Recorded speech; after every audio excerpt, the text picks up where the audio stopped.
Thank you, Mr. President, for your words of welcome. I wish first to express to you, to the Secretary General, and to the General Assembly of the United Nations, my great pleasure at being here today. This assembly was born of the endeavors of countless men and women from different nations who, over the centuries, have pursued the aims of the preservation of peace between nations, equality of justice for all before the law, and the right of the peoples of the world to live their lives in freedom and security. We are still far from the achievement of the ideals which I have mentioned, but we must not be discouraged. The peoples of the world expect the United Nations to persevere in its efforts. 10 Commonwealth countries are represented in this assembly. Countries which form a free association of fully independent states and which have widely different histories, cultures, and traditions.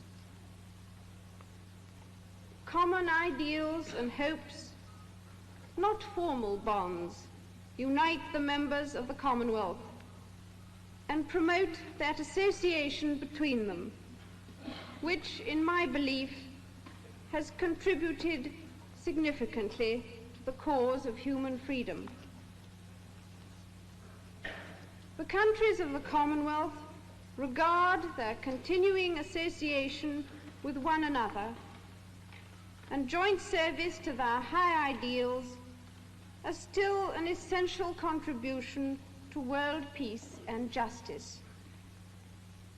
They add and will continue to add to the United Nations a tried element of strength and of accumulated experience.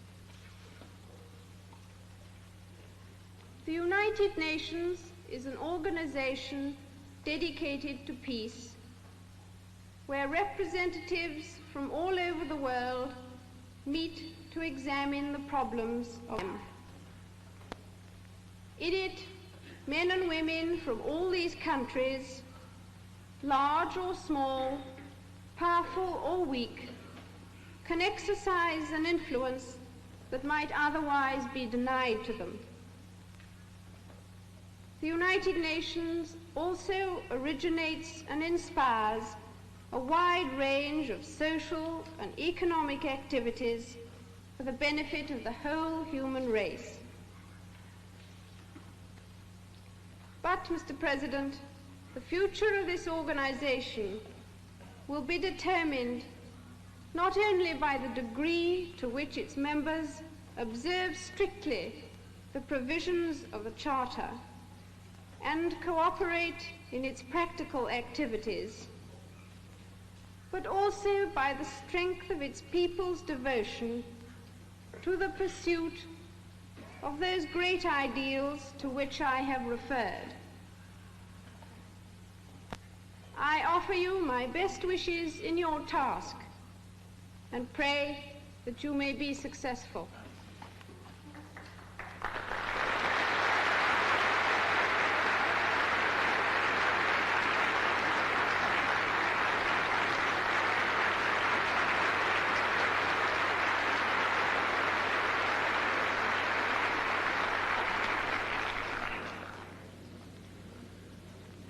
I wish, on behalf of the Assembly, to thank Your Majesty for the speech you have so graciously delivered.